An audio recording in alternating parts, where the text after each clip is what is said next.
घने काले बादलों से घिरा आसमान, पहाड़ों पर गरजती बिजली और ठंडी हवा में गूंजती एक रहस्यमयी दहाड़। आरव अचानक नींद से जाग उठा। उसकी सांसें तेज चल रही थीं। उसने अभी अभी एक अजीब सपना देखा था। सपने में एक विशाल काला ड्रैगन लोहे की मोटी जंजीरों से बंधा हुआ था। उसकी सुनहरी आंखें सीधे आरव की ओर देख रही थीं। वह धीरे से बोला, आरव, समय बहुत कम है। अगर तुम देर करोगे तो पूरी दुनिया अंधकार में डूब जाएगी। आरव कुछ पूछ पाता उससे पहले ही सपना टूट गया। उसने अपनी हथेली देखी। ड्रैगन का सुनहरा निशान अब पहले जैसा नहीं था। उसके बीच में एक काली रेखा उभर आई थी जो धीरे धीरे फैल रही थी। मीरा ने चिंतित होकर पूछा, क्या हुआ? आरव ने सारी बात बता दी। कबीर बोला, तो इसका मतलब अगला पड़ाव वही है, निषिद्ध ड्रैगन की गुफा। तीनों सूर्योदय से पहले यात्रा पर निकल पड़े। नक्शे के अनुसार गुफा कालागिरी पर्वत की चोटी के नीचे थी, लेकिन वहां तक पहुंचने का रास्ता किसी नक्शे में साफ नहीं दिखाया गया था। जैसे जैसे वे आगे बढ़ते गए, जंगल बदलने लगा। पेड़ों की जगह काले पत्थरों ने ले ली। जमीन पर राख फैली थी, मानो यहां कभी भीषण युद्ध हुआ हो।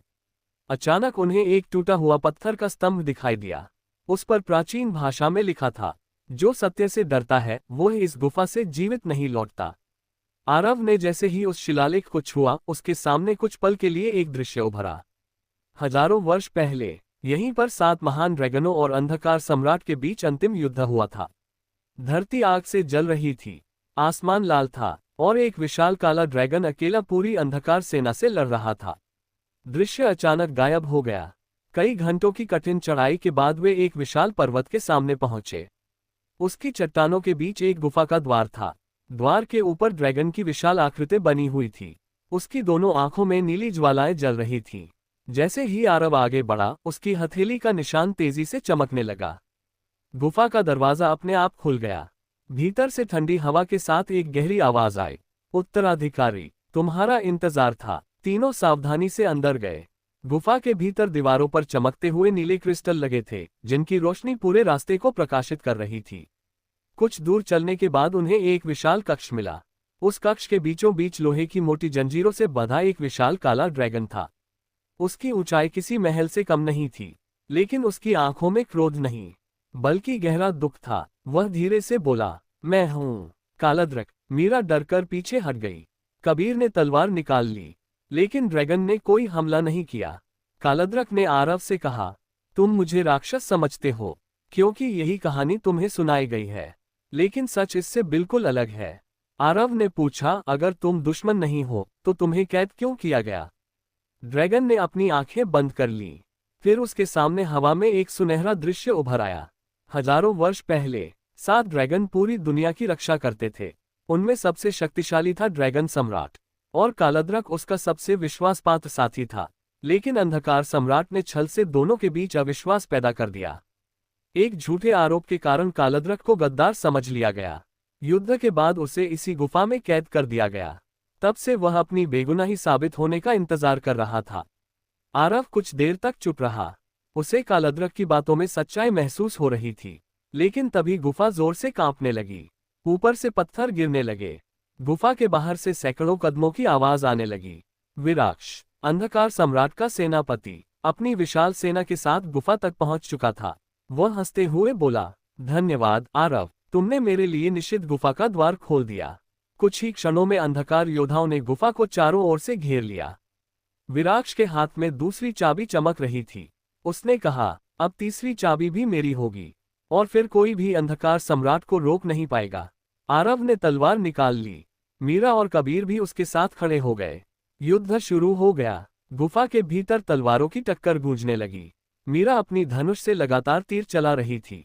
कबीर एक एक करके कई योद्धाओं को रोक रहा था, लेकिन दुश्मनों की संख्या बहुत अधिक थी। आरव ने अपनी पहली ड्रैगन शक्ति, ड्रैगन फ्लेम का उपयोग किया। सुनहरी अग्नि की लपटें चारों ओर फैल गईं। कई अंधकार योद्धा पीछे हट गए, लेकिन विराक्ष मुस्कुराया। उसने अपनी काली तलवार जमीन में गाड़ दी। धरती फट गई और उसके भीतर से एक विशाल छाया ड्रैगन बाहर निकला। उसकी आंखें रक्त जैसी लाल थीं। छाया ड्रैगन ने एक ही दहाड़ में पूरी गुफा को हिला दिया। आरव ने पूरी ताकत से ड्रैगन फ्लेम छोड़ी, लेकिन इस बार आग का कोई असर नहीं हुआ। विराक्ष हंसने लगा, तुम्हारी शक्ति अधूरी है, सात में से सिर्फ एक शक्ति लेकर तुम मुझे नहीं रोक सकते। तभी कालद्रक ने अपनी जंजीरों को जोर से खींचा। पूरा पर्वत कांप उठा। उसने चिल्लाकर कहा, आरव, मेरी जंजीरें तोड़ दो, वरना हम सब मारे जाएंगे। कबीर चौंक गया। अगर यह सच में गद्दार हुआ तो? मीरा बोली, लेकिन अगर यह निर्दोष हुआ तो यही हमारी आखिरी उम्मीद है। आरव उलझ गया। उसे समझ नहीं आ रहा था कि किस पर भरोसा करे। उसी समय उसकी हथेली का ड्रैगन चिन्ह चमकने लगा। एक आवाज उसके मन में गूंजी, सच्चा उत्तराधिकारी डर से नहीं, सत्य से निर्णय लेता है। आरव ने अपनी पूरी शक्ति इकट्ठी की। उसने ड्रैगन फ्लेम की सुनहरी ज्वाला सीधे जंजीरों पर छोड़ी। 1, 2, 3 और फिर धड़ाम, जंजीरें टूट गईं। पूरा पर्वत हिल उठा। कालद्रक आजाद हो चुका था। विराक्ष जोर से हंसने लगा। यही तो मैं चाहता था। आरव हैरान रह गया। क्या मतलब? विराक्ष बोला, इन जंजीरों में केवल कालद्रक नहीं, बल्कि अंधकार सम्राट की आदि शक्ति भी कैद थी। अब वह शक्ति भी मुक्त हो चुकी है। अचानक पूरे आकाश में काले बादल छा गए। बिजलियां गिरने लगीं। दूर कहीं से एक ऐसी दहाड़ सुनाई दी जिसे सुनकर पूरा पहाड़ कांप उठा। कालद्रक ने घबराकर कहा, नहीं, वह जाग चुका है। गुफा की गहराई में एक विशाल दरार खुल गई। उसके भीतर से काली ऊर्जा का तूफान निकलने लगा। उस तूफान के बीच दो विशाल लाल आंखें चमकी। एक आवाज गूंजी, 700 वर्षों की कैद अब समाप्त हुई। आरव की सांसें थम गईं। लेकिन तभी कालद्रक उसके सामने आकर खड़ा हो गया। उसने कहा, मैं तुम्हारा दुश्मन नहीं, तुम्हारा रक्षक हूं। इतना कहकर उसने अपनी एक चमकती हुई शल्क ड्रैगन स्केल आरव को दी। जैसे ही आरव ने उसे हाथ में लिया, उसकी हथेली पर दूसरा ड्रैगन चिन्ह उभर आया। कालद्रक बोला, ये केवल शुरुआत है। 7 शक्तियों में से दूसरी शक्ति अब तुम्हें खोज रही है। विराक्ष अपनी सेना के साथ पीछे हट गया, लेकिन जाते जाते वह मुस्कुराया। अब अगली मुलाकात ड्रैगन सम्राट के खोए हुए महल में होगी। वहीं तय होगा कि दुनिया पर राज प्रकाश करेगा या अंधकार। उसकी हंसी पूरे पहाड़ों में गूंजती रही। आरव, मीरा और कबीर गुफा से बाहर निकले, लेकिन बाहर का दृश्य देखकर उनके कदम रुक गए। आसमान में 7 अलग अलग रंगों की रोशनी दिखाई दे रही थी। उनमें से एक रोशनी अचानक टूटकर धरती पर गिरी। नक्शा अपने आप चमकने लगा। उस पर नया स्थान उभर आया, ड्रैगन सम्राट का खोया हुआ महल। नक्शे के नीचे एक चेतावनी लिखी थी, जो इस महल में प्रवेश करेगा वह अपने सबसे बड़े सत्य से कभी नहीं बच पाएगा। आरव ने मुट्ठी भींच ली। उसे अब एहसास हो चुका था कि यह लड़ाई सिर्फ दुनिया को बचाने की नहीं, बल्कि अपने अतीत और अपनी असली पहचान को जानने की भी है। दूर कहीं फिर वही रहस्यमयी दहाड़ गूंजी, और इस बार उसमें एक नया नाम सुनाई दिया, ड्रैगन सम्राट। एक ऐसा महल जो हजारों वर्षों से दुनिया की नजरों से छिपा है। कहा जाता है कि वहां समय रुक जाता है और हर दीवार अतीत का सच दिखाती है। क्या आरव अपनी असली पहचान जान पाएगा? क्या दूसरी ड्रैगन शक्ति उसके हाथ लगेगी, या विराक्ष उससे पहले अंधकार सम्राट को पूरी तरह मुक्त कर देगा? इन सभी सवालों के जवाब मिलेंगे अगले रोमांचक एपिसोड में।